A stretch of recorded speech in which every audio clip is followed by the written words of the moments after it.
Hi குட்டீஸ், praise the Lord. எப்படி இருக்கீங்க? நல்லா இருக்கீங்களா? நானும் ரொம்ப நல்லா இருக்கேன்.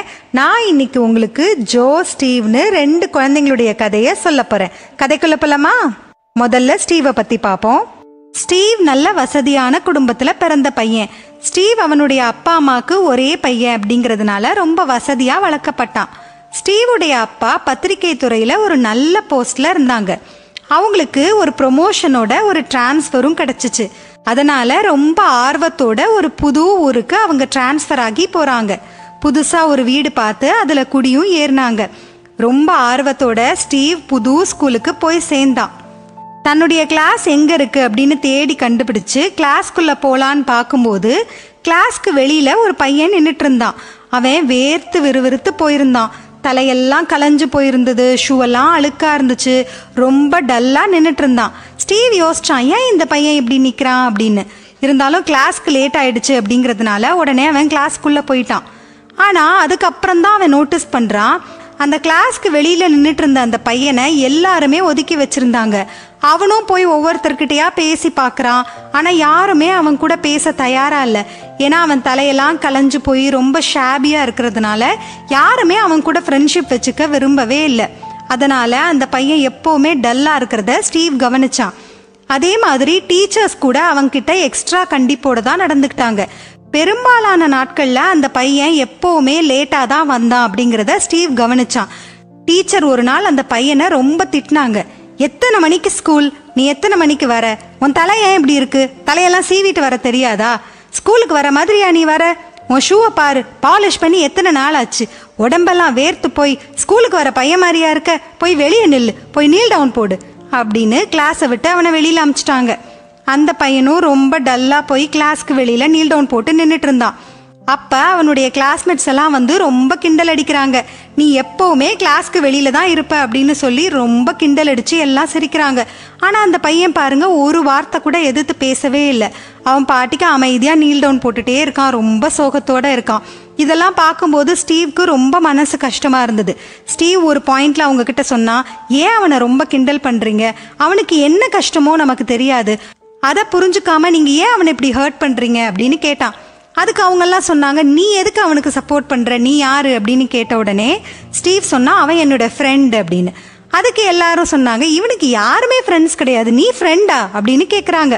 ஸ்டீவ் சொன்னா, இனிமே எனக்கு அவன் தான் ஃப்ரெண்ட் அப்படின்னு சொன்ன உடனே நீல் டவுன் போட்டுட்டு இருந்த அந்த பையனோட கண்ணுல ஒரு ஒளி, ஒரே சந்தோஷமா இருக்கு அவனுக்கு. மற்ற கிளாஸ்மேட்ஸ் எல்லாம் போன உடனே அந்த பையனும் ஸ்டீவும் பேச ஆரம்பிச்சாங்க. அந்த பையனுடைய பேர் தான் ஜோ. ஜோ சொன்னா, ஸ்டீவ் நீ நிஜமா தான் சொன்னியா? நீ இனிமே என்னோட ஃப்ரெண்டா இருப்பியா அப்படின்னு ரொம்ப ஆர்வமா கேட்டான். ஸ்டீவும் சொன்னா, ஆமா நான் கண்டிப்பா உன் கூட ஃப்ரெண்டா இருப்பேன். ஆமா நீ ஏன் எப்பவுமே இப்படி இருக்கிற? ஏன் தலையெல்லாம் கலைஞ்சு போயிருக்க? ஏன் வேர்த்து போன ட்ரெஸ்ஸை போட்டு வர? ஏன் இப்படி இருக்க அப்படின்னு சொல்லி கேட்டான். ஜோ சொன்னா, இத்தனை நாள் என்னை எல்லாரும் கிண்டல் பண்ணாங்க, ஆனா ஒரு நாள் கூட ஒருத்தராவது என் கிட்ட வந்து உனக்கு என்ன பிரச்சனை அப்படின்னு கேட்டதில்ல. நீ மட்டும்தான் கேக்குற, நான் உன்கிட்ட சொல்றேன் அப்படின்னு சொல்லிட்டு ஜோ தன்னை பத்தின எல்லா விஷயத்தையுமே ஸ்டீவ் கிட்ட சொல்றான். ஜோவுடைய அப்பா ஒரு சின்ன பலசரக்கு கடை வச்சிருந்தாங்க. அவங்க வீட்டுல நிறைய குழந்தைங்க இருந்தாங்க. அதனால அவங்களுக்கு வசதி ரொம்ப குறைவா தான் இருந்தது. ஜோவுடைய வீடு ஸ்கூல்ல இருந்து 4 கிலோமீட்டர் தூரத்துல இருந்துச்சு. அவ்வளவு தூரத்துல இருந்து வரத்துக்கு பஸ் வசதி இல்லாததுனால நடந்துதான் வரணும். ஜோ எப்பவும் அவங்க அப்பாவுக்கு உதவி செஞ்சுட்டு அதுக்கப்புறம் தான் ஸ்கூலுக்கு வர முடியும். எப்பவும் ரொம்ப லேட் ஆறதுனால ஓடி ஓடி வருவான் ஜோ. அதனாலதான் அவன் நிறைய நாள் ஸ்கூலுக்கு லேட்டாவே வரான், வேர்த்து போய் வரான், அவனோட ஷூ கூட ரொம்ப அழுக்காயிடுது. இத கேட்ட உடனே ஸ்டீவ் யோசிச்சு பாக்குறான், பாவம் இந்த பையன், யாருமே இவன் கிட்ட இத பத்தி கேட்டதே இல்லையா அப்படின்னு ரொம்ப சோகமா யோசிக்கிறான். ஸ்டீவ் சொன்னா, ஜோ இனிமே நீ எதை பத்தியும் கவலைப்படாத, நான் உனக்கு ஃப்ரெண்டா இருப்பேன் அப்படின்னு சொன்னான். அதுக்கு ஜோ சொன்னா, டெய்லி நான் இதுக்காக தான் ப்ரேயர் பண்ணிட்டே இருக்கேன், எனக்கு யாராச்சும் ஃப்ரெண்டா இருக்க மாட்டாங்களான்னு. ஏன்னா எனக்கு நிறைய ஃப்ரெண்ட்ஸ் இருக்கணும்னு ரொம்ப ஆசை. நீ எனக்கு ஃப்ரெண்டா இருக்கிறது எனக்கு ரொம்ப சந்தோஷமா இருக்கு. ஜீசஸ் என்னோட ப்ரேயரை கேட்டுட்டாங்க அப்படின்னு ரொம்ப சந்தோஷமா சொன்னான். ஸ்டீவும் ஜோவும் அதுக்கப்புறம் ரொம்ப பெஸ்ட் ஃப்ரெண்ட்ஸ் ஆயிட்டாங்க. எப்பவுமே ஒன்னாதான் இருப்பாங்க. ஜோ கிட்ட நிறைய நல்ல குவாலிட்டிஸ் இருக்கு அப்படிங்கறத ஸ்டீவ் நோட்டீஸ் பண்றான். யாரு என்ன கிண்டல் பண்ணாலும் ஒருத்தர்கிட்ட கூட அவன் மனசு நோகிற மாதிரி பேசவே மாட்டேங்கிறான். அதே மாதிரி எல்லாத்துக்குமே ஹெல்ப் பண்றதுக்கு அவன் ட்ரை பண்றான் அப்படிங்கறதையெல்லாம் ஸ்டீவ் நோட்டீஸ் பண்றான். நீ எப்படி இப்படி இருக்க அப்படின்னு சொல்லி ஸ்டீவ் ஜோ கிட்ட கேட்கும்போது ஜோ சொல்றான், நான் ஏசப்பாவுடைய பிள்ளை, அதனாலதான் இப்படி இருக்கேன் அப்படின்னு சொல்லிட்டு ஏசப்பாவுடைய அன்பை பத்தியெல்லாம் கூட ஸ்டீவுக்கு சொல்லி கொடுத்தான். ஸ்டீவும் ஏசப்பாவை ஏத்துக்கிட்டு ஏசப்பாவோட பிள்ளையா மாற ஆரம்பிச்சிட்டான். கொஞ்ச நாள் ஆன பிறகு ஸ்டீவ் வந்து ஜோ கிட்ட சொன்னா, ஜோ, என்னுடைய பர்த்டே பார்ட்டி நாளைக்கு இருக்கு, நீ கண்டிப்பா என்னோட பர்த்டே பார்ட்டிக்கு வரணும், நோ எக்ஸ்கியூசஸ் அப்படின்னு சொன்னான். ஜோக்கு ரொம்ப சந்தோஷமா இருந்தது. கண்டிப்பா நான் வரேன் ஸ்டீவ் அப்படின்னு ரொம்ப சந்தோஷமா ஒத்துக்கிட்டான். அடுத்த நாள் பர்த்டே பார்ட்டிக்கு ரொம்ப ஆசாசையா அவன் போனான். நிறைய குழந்தைங்க வந்திருந்தாங்க. எல்லாரும் கையில நல்ல விலையுயர்ந்த கிஃப்ட்ஸ் எல்லாம் எடுத்துட்டு வந்திருந்தாங்க. ஆனா ஸ்டீவ்க்கு கொடுக்கறதுக்கு ஜோ கிட்ட எதுவும் இல்லை. இருந்தாலும் ஸ்டீவ்க்கு ஜோவை பார்த்தது தான் ரொம்ப சந்தோஷமா இருந்தது. ஸ்டீவுடைய அம்மாவும் நோட்டீஸ் பண்றாங்க, இது யார் இந்த பையன், வித்தியாசமா இருக்கானே அப்படின்னு சொல்லி கவனிச்சு பார்த்துக்கிட்டே இருக்காங்க. கேக்கெல்லாம் அரேஞ்ச் பண்ணிட்டு கேக் கட் பண்ணலாம் அப்படின்னு பார்க்கும்போது தான் ஸ்டீவோட அம்மா ரியலைஸ் பண்றாங்க, அவங்க கேண்டில் வாங்க மறந்தே போயிட்டாங்க. அச்சச்சோ, என்ன பண்றது அப்படின்னு அவங்க சொல்லும்போது ஜோ சொன்னா, இருங்க ஆண்டி, நான் போய் வாங்கிட்டு வந்துடுறேன் ஆண்டி அப்படின்னு சொல்லிட்டு கிடுகிடுன்னு போயிட்டு பர்த்டே கேண்டில்ஸ் எல்லாம் வாங்கிட்டு வந்துட்டான். ஸ்டீவோட அம்மாவுக்கு ஒரே சந்தோஷம். பார்ட்டி எல்லாம் முடிஞ்ச பிறகு வீடெல்லாம் ரொம்ப மெஸ்ஸி ஆயிடுச்சு. அங்கங்க ஜூஸ் கொட்டி அங்கங்க பேப்பர் நாப்கின்ஸ் எல்லாம் கசக்கி போட்டு ரொம்ப டர்ட்டி ஆயிடுச்சு. எல்லா பிள்ளைங்களும் பர்த்டே பார்ட்டி முடிஞ்சு கிளம்பி போயிட்டாங்க. ஆனா ஜோ என்ன பண்ணான் தெரியுமா, அவன் பாட்டிக்கு அந்த வீடை கிளீன் பண்ண ஆரம்பிச்சிட்டான். அதை பார்த்த உடனே ஸ்டீவ், ஜோ இதெல்லாம் நீ ஏன் செய்யற, வேண்டாம் ஜோ, நீ எங்க வீட்டு கெஸ்ட் அப்படின்னு சொன்னான். உடனே அதுக்கு ஜோ சொன்னா, அதுல என்ன இருக்கு, நாங்கெல்லாம் சேர்ந்து தானே இதை டர்ட்டி பண்ணோம், நானே கிளீன் பண்ணி கொடுக்குறேன் அப்படின்னு சொன்னான். ஸ்டீவோட அம்மாக்கும் ஒரே ஆச்சரியமாயிடுச்சு அதை பார்த்து. ஜோவை கூப்பிட்டு அவனுடைய குடும்பத்தை பத்தி எல்லாம் கேட்டு விசாரிக்கிறாங்க.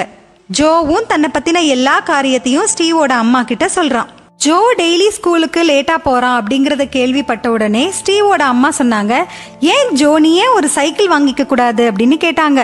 அதுக்கு ஜோ சொன்னா, அவ்வளோ காசுலாம் எங்க வீட்டுல எங்க இருக்கு ஆண்டி அப்படின்னு சொன்னான்.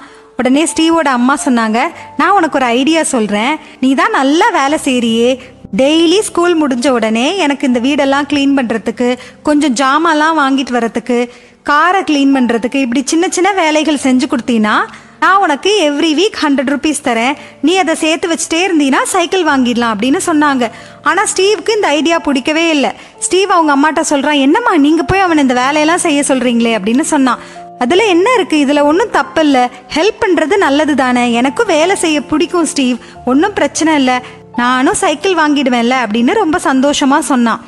அதே மாதிரி ஜோவும் தினமும் ஸ்கூல் முடிச்ச உடனே வந்து காரை கிளீன் பண்றது, வீடை கிளீன் பண்றது, இப்படி எல்லா வேலைகளையும் செய்ய ஆரம்பிச்சான். ஸ்டீவோட அம்மாக்கு ஜோ வேலை பார்க்கறத பார்த்து ஒரே ஆச்சரியம், பரவாயில்லையே இந்த பையன் நல்லா வேலை செய்யறானேன்னு. எவ்ரி வீக் அவங்க காசு கொடுத்த உடனே அதை போய் அவன் உண்டியல்ல சேர்த்து சேர்த்து வச்சுக்கிட்டே இருந்தான். அதை எடுத்து எடுத்து அப்பப்ப எண்ணி பார்த்துட்டே இருப்பான். இன்னும் எவ்வளோ நாள் இருக்கு சைக்கிள் வாங்க, இன்னும் எவ்வளோ நாள் இருக்கு சைக்கிள் வாங்க அப்படின்னு ஆர்வமா பார்த்துக்கிட்டே இருந்தான். ஸ்டீவ்க்கு ஜோ வேலை பார்க்கறத பார்க்க ரொம்ப கஷ்டமா இருக்கும். அதனால அடிக்கடி வந்து ஜோ கிட்ட கேட்பான், இன்னும் எவ்வளவு பணம் தேவை சைக்கிள் வாங்குறதுக்கு அப்படின்னு. ஜோ ஒரு சமயத்துல ரொம்ப சந்தோஷமா ஸ்டீவ் கிட்ட சொன்னா, ஸ்டீவ் தெரியுமா, கிட்டத்தட்ட பணம் சேர்ந்துருச்சு, இன்னும் 400 ரூபாய் தான் எனக்கு தேவை, கொஞ்ச நாள்ல நான் சைக்கிள் வாங்கிடுவேன் அப்படின்னு ரொம்ப சந்தோஷமா சொன்னான். அதுக்கு ஸ்டீவ் சொன்னா, ஜோ 400 rupees தானே, இதுக்காக நீ எதுக்கு ரொம்ப நாள் வெயிட் பண்ணும், எங்க அம்மா கிட்ட கேட்டு அந்த 400 rupees நான் உனக்கு வாங்கி கொடுத்துட்றேன், நீ இன்னைக்கே சைக்கிள் வாங்கிடலாம் அப்படின்னு சொன்னான். ஜோ சொன்னா, வேணா ஸ்டீவ், அதெல்லாம் ஒன்றும் தேவையில்லை அப்படின்னு. ஆனாலும் ஸ்டீவ் ரொம்ப ஆர்வத்தோட ஜோவை கூட்டிட்டு போய் அவங்க அம்மா கிட்ட கேட்குறான், அம்மா இன்னும் 400 rupees தான் அந்த சைக்கிள் வாங்குறதுக்கு ஜோக்கு தேவைப்படுது, அந்த காசை நீங்க கொடுத்துட்டீங்கன்னு வச்சுக்கோங்களேன், அவன் இன்னைக்கே போய் சைக்கிள் வாங்கிடுவாமா அப்படின்னு ரொம்ப ஆர்வமா சொல்றான். இதை கேட்ட உடனே ஸ்டீவோட அம்மாவுக்கு ரொம்ப கோவம் வந்துருச்சு. அவங்க சொன்னாங்க, உனக்கு 400 rupeesனா கம்மியா, அது எப்படி உடனே கொடுக்க முடியும், ஒரு மாசம் வேலை செஞ்சா சம்பாதிக்கிற பணம் அது அவனுக்கு, அதையெல்லாம் சும்மா கொடுக்க முடியாது அப்படின்னு ரொம்ப கோவமா திட்டினாங்க. ஸ்டீவ்க்கு ரொம்ப ஷாக் ஆயிடுச்சு. ஸ்டீவ் சொன்னா, சரிம்மா, அட்லீஸ்ட் என்கிட்ட இருக்கிற பாக்கெட் மணியையாவது நான் கொடுத்துட்றேம்மா, 400 rupeesக்கு மேலேயே என்கிட்ட இருக்கு அப்படின்னு சொன்னான். அதுவும் ஸ்டீவோட அம்மாவுக்கு பிடிக்கல. அவங்க சொன்னாங்க, அது எப்படி உன் பாக்கெட் மணியை நீ கொடுப்ப, அது நம்ம வீட்டு காசு, அதையெல்லாம் கொடுக்க முடியாது அப்படின்னு சொன்னாங்க. ஸ்டீவுடைய அப்பா சொன்னாங்க, கொடுத்துடலாமேம்மா, 400 rupees தானே, அதுல என்ன இருக்கு, ஸ்டீவ் இவ்வளோ ஆசைப்படுறான்ல அப்படின்னு சொன்னாங்க. ஆனா ஸ்டீவோட அம்மா ஒத்துக்கவே இல்லை. ஜோ சொன்னா, ஆண்டி வேண்டாம் ஆண்டி, எனக்கு காசெல்லாம் வேண்டாம், நான் ஒர்க் பண்ணி நான் மெதுவாவே வாங்கிக்கிறேன் அப்படின்னு சொன்னான். அவன் போன பிறகு ஸ்டீவோடைய அம்மா யோசிக்கிறாங்க, அவ்வளவுதான், இந்த பையன் கண்டிப்பா நாளையிலேருந்து வேலைக்கு வரமாட்டான். ஆனா பாருங்களேன், அடுத்த நாளும் வழக்கம் போல ஜோ வந்தான். எப்பவும் வேலை செய்யற மாதிரியே பொறுப்போட அவன் எல்லா வேலையும் பண்ணிக்கிட்டே இருந்தான். சில நாட்கள் ஆன பிறகு ஸ்டீவுடைய அம்மா யோசிக்கிறாங்க, என்னடா இவ்வளோ நாள் ஆயிடுச்சு, இந்நேரம் கண்டிப்பா அந்த பணம் சேர்ந்துருக்குமே. ஆனா அந்த பையன் சைக்கிள்ல வரமாட்டேங்கிறான், டெய்லி நடந்துதான் வரான், என்ன ஆச்சுன்னு தெரியலையே அப்படின்னு யோசிக்கிறாங்க. ஜோவை கூப்பிட்டு கேட்டாங்க, ஜோ இவ்வளோ நாள் ஆயிடுச்சு, நீ ஏன்பா இன்னும் சைக்கிள் வாங்காம இருக்க அப்படின்னு கேட்டாங்க. அதுக்கு ஜோ சொன்னா, ஆமா ஆன்ட்டி, 2 வாரத்துக்கு முன்னாடியே எனக்கு சைக்கிள் வாங்குற அளவுக்கு காசு வந்துருச்சு. எங்க வீட்டுக்கு பக்கத்துல எங்களை விட வசதி குறைவான ஒரு குடும்பம் இருக்கு. அந்த அங்கிளுக்கு உடம்பு சரியில்லாம போயிடுச்சு. அதனால அவங்களால வேலைக்கு கூட போக முடியல. 2 குட்டி பிள்ளைகளை வச்சுட்டு அந்த ஆன்ட்டி ரொம்ப கஷ்டப்பட்டாங்க. அதனால அந்த காசை கொண்டு போய் அவங்களுக்கு கொடுத்துட்டேன் ஆன்ட்டி அப்படின்னு சொன்னான். அதை கேட்ட உடனே ஸ்டீவுடைய அம்மாவோட மனசு ரொம்ப கஷ்டப்பட்டுருச்சு. அவங்க யோசிச்சாங்க, ச்சே, நம்ம கிட்ட எவ்வளோ காசு இருக்கு, ஆனாலும் ஒரு 400 ரூபாயை கொடுக்கறதுக்கு நம்ம எவ்வளோ யோசிச்சோம். ஆனா இந்த பையன் ஜோ எவ்வளவோ நாள் கஷ்டப்பட்டு உழைச்சு அந்த சைக்கிளுக்காக அவன் காசு சேர்த்தான். அந்த சைக்கிளை குறிச்சு எவ்வளோ கனவு வச்சிருந்தான். ஆனாலும் அவனை விட கீழே இருக்கிற ஒருத்தங்களுக்கு ரொம்ப தேவை இருக்கு அப்படிங்கிற போது அந்த காசையெல்லாம் கொண்டு போய் கொடுத்துட்டானே.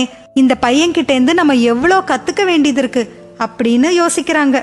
ஜோ, நீ ரொம்ப நல்ல பையன்பா, நீ தான் உண்மையான கிறிஸ்டியனா நடந்திருக்க. அந்த 400 ரூபா விஷயத்துல நான் நடந்துகிட்டதை நினைச்சா எனக்கே ரொம்ப அவமானமா இருக்கு. நீ சின்ன பையனா இருந்தாலும் நான் உன்கிட்ட சாரி கேக்குறேன், என்னை மன்னிச்சிடுவியா அப்படின்னு கேட்டாங்க. ஜோ சொன்னா, அதெல்லாம் ஒன்னும் பிரச்சனை இல்லை ஆன்ட்டி, பரவாயில்ல ஆன்ட்டி அப்படின்னு சொல்லிட்டான். ஸ்டீவுடைய அப்பாவும் இதையெல்லாம் பார்த்துக்கிட்டே இருந்தாங்க. அவங்களுக்கு ரொம்ப ஆச்சரியமா இருந்தது. ச்சே, இந்த பையனுக்கு எவ்வளோ நல்ல குணங்கள், அவன்கிட்ட காசே இல்லைன்னா கூட எல்லாருக்கும் உதவி செய்யணும்னு நினைக்கிறானே, இதை பத்தி எல்லாரும் தெரிஞ்சுக்கணும் அப்படின்னு யோசிக்கிறாங்க. ஸ்டீவோட அம்மா என்ன செய்தாங்க, கடைக்கு போய் அந்த கடையில இருந்ததுலே பெஸ்டான சைக்கிளை வாங்கிட்டு வந்து ஜோ கிட்ட கிஃப்டா கொடுத்துட்டாங்க. ஜோக்கு ரொம்ப சந்தோஷமாயிடுச்சு. அந்த சைக்கிளை சுத்தி சுத்தி பார்த்து ரொம்ப சந்தோஷப்பட்டான். தேங்க்யூ ஆன்ட்டி அப்படின்னு ஸ்டீவோட அம்மாக்கு ரொம்ப தேங்க்ஸ் சொன்னான். ஏசப்பாவுக்கும் நன்றி சொன்னான். ஸ்டீவுடைய அப்பா பத்திரிகை துறையில ஒரு பெரிய போஸ்ட்ல இருந்தாங்கன்னு நான் சொன்னேன்ல, அதனால ஸ்டீவை பற்றின ஒரு ஆர்டிக்கல் எழுதி அதை நியூஸ் பேப்பர்ல எல்லாம் பப்ளிஷ் பண்ணிட்டாங்க. அந்த ஊர்ல இருக்கிற எல்லாரும் அந்த நியூஸ் பேப்பரை எடுத்து வாசிச்சாங்க. ஜோவுடைய கிளாஸ்மேட்ஸ் வாசிச்சாங்க, ஜோவுடைய டீச்சர்ஸ் வாசிச்சாங்க, ஜோவோட வீட்டுக்கு பக்கத்துல இருக்கிறவங்க வாசிச்சாங்க, எல்லாருமே வாசிச்சுட்டாங்க. அதுக்கப்புறம் என்ன நடந்துச்சு தெரியுமா? ஜோ எங்க போனாலும் எல்லாரும் ஜோவை பாராட்டினாங்க. ஜோ கிட்ட பேசவே பிடிக்காத அவனோட கிளாஸ்மேட்ஸ் எல்லாம் ஜோ என்னோட ஃப்ரெண்ட் அப்படின்னு சொல்லிக்கிறதுல ரொம்ப சந்தோஷப்பட்டாங்க. எப்படியாவது ஜோ கிட்ட பேசணும்னு எல்லாருமே ஆசைப்பட்டாங்க. பாத்தீங்களா குட்டீஸ், ஜோ ஆசைப்பட்டது என்ன? தான்கிட்ட நல்லா எல்லாரும் பேசணும்னு தான் அவன் ஆசைப்பட்டான். ஆனா அவனுடைய ஜெனராசிட்டி, அதாவது அவனுடைய உதார குணத்தினால தேவன் அவனை எவ்வளவு ஆசிர்வதிச்சாரு. இப்போ அவனுக்கு ஒரு ஃப்ரெண்ட் இல்ல, நிறைய ஃப்ரெண்ட்ஸ் கிடைச்சிட்டாங்க. ஆனாலும் ஜோக்கு ஸ்டீவ் தான் பெஸ்ட் ஃப்ரெண்ட். என்ன குட்டீஸ், கதை பிடிச்சிருந்ததா? நம்ம எல்லாருமே உதார குணத்தோட, அதாவது ரொம்ப ஜெனரஸா இருக்கணும்னு தான் பைபிள் நமக்கு போதிக்குது. பைபிள்ல நம்ம 2 காசு போட்ட ஒரு விதவைய பத்தி வாசிக்கிறோம். நிறைய பணக்காரங்க வந்து ஆலயத்துல இருந்த காணிக்கை பெட்டியில நிறைய காசு போட்டாங்க. ஆனா இந்த விதவை கிட்ட இருந்ததே அந்த 2 காசு தான். அதையும் அவங்க யோசிக்காம கொண்டு வந்து போட்டாங்க. அப்போ ஏசப்பா என்ன சொல்றாங்க? எவ்வளோ பேர் எவ்வளோ காணிக்கை கொடுத்திருந்தாலும் எல்லா காணிக்கைகளை விட ரொம்ப சிறந்தது இந்த விதவை போட்ட அந்த 2 காசு தான் ஏசப்பா சொல்றாங்கல்ல. அப்போ ஏசப்பா நம்மளோட மனசை தான் பாக்குறாங்க. நமக்கு அடுத்தது காசு இருக்கா அப்படின்னு யோசிக்காம நம்மளை விட குறைவா இருக்கிறவங்களுக்கோ அல்லது ஆலயத்துக்கோ நம்ம காணிக்கையா கொடுக்கும் போது தேவன் நம்மளுடைய மனசை பார்த்து கண்டிப்பா நம்மளை ஆசிர்வதிப்பார். ஜோ கதையில அப்படிதான் ஆச்சு இல்லையா? நம்ம மத்தவங்களுக்கு உதவி செய்தோம்னா அத நிமித்தம் நமக்கு இல்லாம போகும்படி ஆண்டவர் வைக்கவே மாட்டாங்க. ஓகேவா குட்டீஸ்? ஒரு சின்ன ஜெபம் பண்ணிடுவோமா? அன்புள்ள தேவனே, இந்த கதையை கவனிச்ச ஒவ்வொருவரையும் உங்களுடைய கரத்துல ஒப்பு கொடுக்குறேன் சுவாமி. ஆவியானவரே, ஒவ்வொருத்தருடைய மனசுலும் நீங்க பேசுங்கப்பா. நீங்க விரும்புகிற உதார குணம் எங்க கிட்ட வரணும் சுவாமி. எங்களை விட தேவைகள் அதிகமா இருக்கிறவங்களுக்கு நாங்க உதவி செய்தோம்னா எங்களோட தேவைகளை நீங்க சந்திப்பீங்கிற விசுவாசம் எங்களிடத்துல வளரும்படி கேட்கிறோம் சுவாமி. இந்த கதை நேரத்தை நீங்க ஆசிர்வதிங்க சுவாமி. இது இவங்களுக்கு ஒரு ஆசிர்வாதமா இருக்கணும்னு நான் ஜெபிக்கிறேன். நீங்க பொறுப்பெடுத்துக் கொள்ளுங்க. இயேசுவின் மூலம் ஜெபம் கேளும் நல்ல பிதாவே, ஆமேன். மீண்டும் இன்னொரு கதை நேரத்துல சந்திப்போம். தேங்க்யூ. Bye bye.